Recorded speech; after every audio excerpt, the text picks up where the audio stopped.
Well, it was It was December of 2014, and I saw the trailer you guys made with Mike Hickey and Marika, and you posted it. And then all of a sudden, you had a role that you were talking about, and it was Tobo, I guess. Tobo uses a tranquilizer gun that there's no injury, there's no killing, it's just... and then you posted that, Damon posted that Bonnie Raitt video. Turn down the lights, turn down the bed. So he posted that, which was supposed to be intertwined with some of the character scenes. I remember when it came out, so it was like 1991, right? And yeah, it was a hit back then, so they had a video that was pretty, I mean, it's a pretty intense song. Yeah, it's pretty dark, dreamy, there's like some low light colors. It's very, and I can't, it's been a long time since I've seen it, but it's very of that time period where it's like, and I think I do remember the Arsenio Hall performance. I think I did see that, because I know I found it on YouTube, where she had a very sincere performance. If you even watch it today, it's pretty dramatic, pretty interesting. Yeah, I mean, all of a sudden I'm sitting on a couch in the Hollywood Hills. Yeah, all the 1-900 commercials with all the women and late at night, and they're taunting anybody that's watching it at that time. So I guess my character absorbs all this stuff and becomes kind of a late night freak, and he's just absorbing the TV and eating chips. Yeah, I got too full and almost wanted to puke. I wasn't realizing I was, we were doing take after take, and all of a sudden you have a full stomach where I shouldn't, I just wasn't thinking. It's all based on the Sunset Strip. Tobo's wandering that area and just stalking women, various women too. There's many women that Tobo stalks, which was a lot of fun. I got to be alone with some in the car. That was a lot of fun. We shot these scenes with the women, Tobo, chasing these women many nights over the course of years, I guess, because it was just sporadic moments of, when can we get somebody to come out? There's always that delay of finding the right actress to come out, but we got a lot. I think we got like 7 women, or I don't know, 7 or 8, or it was a lot of women. Yeah, we had a scene where Tobo's like in the backseat of the detective's car and like driven away. We're gonna drop this criminal off back to the station first, and then we're gonna see the but there was detective never any conclusion to that idea, unfortunately. Yes, the character Naomi. Naomi's also a part of the music world. She has videos on YouTube. If you look up Naomi Elizabeth or Naomi Morgan, I believe, you'll find some of her music videos, which are pretty well done, actually. I've watched a few of them, and she's got a lot. I mean, they're great.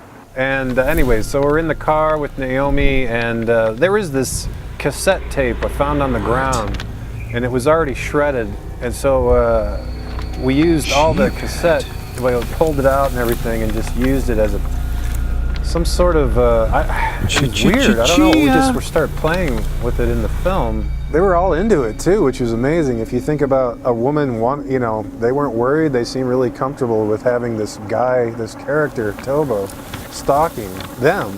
They were totally into playing the role, which was amazing. And tranquilizing. I mean, they weren't afraid or nothing. Yeah, tranquilizing them, and yeah, this was before the Me Too movement exploded in the media, which is just, that is strange. If we did the film after all this stuff, if we tried to film these actresses now, I wonder if we would have a different reaction. Because this was before it really blew up. Shut up, creep!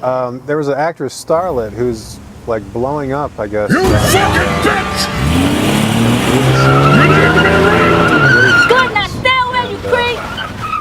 She's She had a very small part, but because she was in our film, she's now a huge star. Also in the film, if you see other characters wearing masks, I'm behind a lot of the masks. There's various characters like a clown. Oh yeah, there was an Illuminati character that is pretty menacing in certain shots. Yeah, we shot in the rain, which is wow. Several nights in the rain, yeah, that was interesting. Whenever that was the thing too. Whenever whenever there was rainy nights, because the streets, I guess, have this look from the wet, just the water. What is it called? Like Called a wet down. A wet down look. I mean, I had found this like blue room bar in a hotel in Pasadena, which just it's the whole. If you go in there and they have all the blue lights on, it just looks amazing, a very Clockwork Orange type of atmosphere. And I found it. We got in there, and it was really easy to shoot. Actually, that we were able to get away with these shots in a public setting, which was, that's really hard to do. Actually, you get kicked out all the time. He complimented it with those three actresses in the scene too. It's just their performance was great. Actually, I wasn't there when they filmed that, but I really enjoyed what I saw. Yeah, Keilani's great. She's like this interesting, exotic woman. She's like half Japanese and part Spanish or something, and she's really just awesome, like exotic woman. You just want to. She has the. I really liked fondling the hair of the girls. It's Isaiah Frizzell. He's related to Lefty Frizzell, and his cousin is the director David Lowery, and he's quite a talent. He brought in a lot of actresses, and it really helped out the film a lot, actually. And he had a lot of equipment and a lot of lighting. His lighting was superb. Actually, a lot of the indoor lighting is all his equipment, and it's he did I mean, this movie probably would not be what it is without Isaiah. He really. We threw off a dummy. I created this dummy, and for some reason we couldn't. You can create. It's easy to create a dummy, but it's hard to create the head of the dummy. Didn't really have a head, and but we were throwing this dummy off of the tops of buildings because Isaiah was brave enough to climb these buildings, and we got away with it. I mean, it was just amazing. He would just climb. I don't know. We don't even know how he got up there. All of a sudden, Isaiah's on top of the roof of these buildings.